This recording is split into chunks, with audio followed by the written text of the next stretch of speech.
आइए आगे बढ़ते एक बड़ी जानकारी आपको दे देते हैं।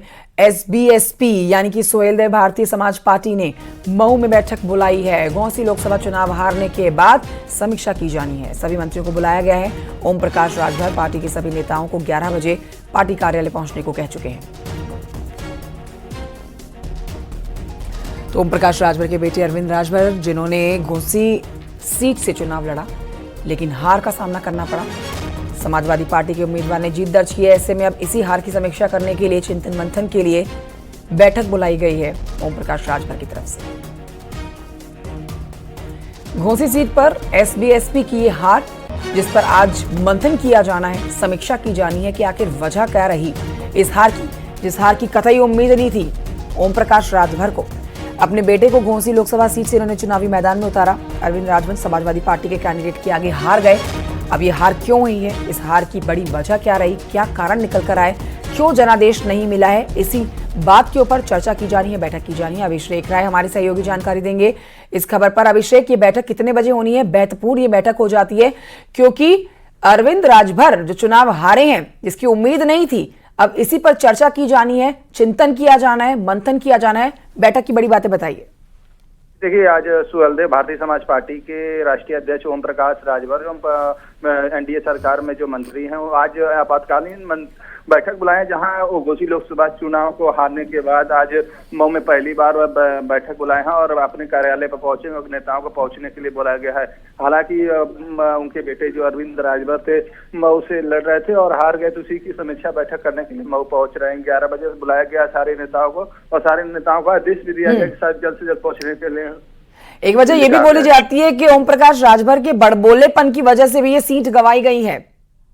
जी बिल्कुल, देखिए, वो ओम प्रकाश राजभर कहीं भी मंच लगाते थे तो यहाँ पे चाहे बीजेपी नेताओं के पक्ष में और चाहे सरकार के खिलाफ बोलते रहे, जिसका खामियाजा ओम प्रकाश राजभर को भुगतना पड़ा, जिससे बीजेपी कार्यकर्ता और बीजेपी नेता नाराज हो गए और जनता भी इनके बड़बोलेपन से काफी चर्चा में थे, जिसको लेकर के कभी इधर जाते हैं कभी उधर जाते हैं, उसी को लेकर जनता नाराज थी और जिसको लेकर उनको ये खामियाजा अपना घोसी लोकसभा हारना पड़ा। ठीक है अभिषेक राय, इस बैठक पर नजर बनाए रखिए। फिलहाल की जानकारी के लिए शुक्रिया।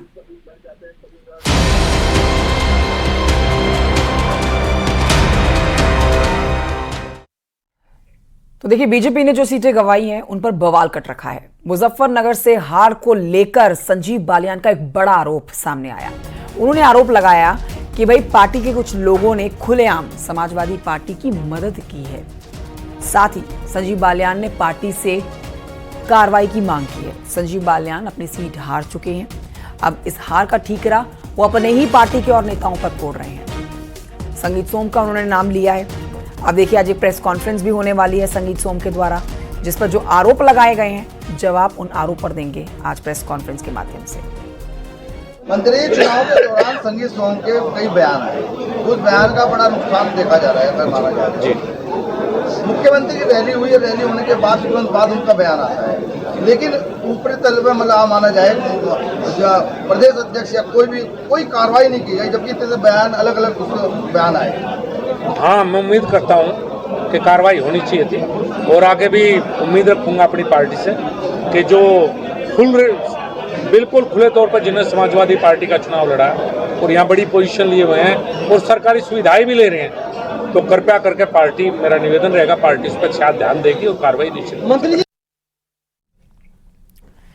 तो संजीव बालियान के इन आरोपों के कई मायने हो सकते हैं, लेकिन पूर्व विधायक संगीत सोम के विधानसभा सरधना के आंकड़े आपको बताते हैं, जहां समाजवादी पार्टी को बीजेपी से करीब 60 वोट ज्यादा मिले हैं। सरधना से समाजवादी पार्टी को 80,826 वोट मिले और बीजेपी जिनको 80,781 वोट मिले।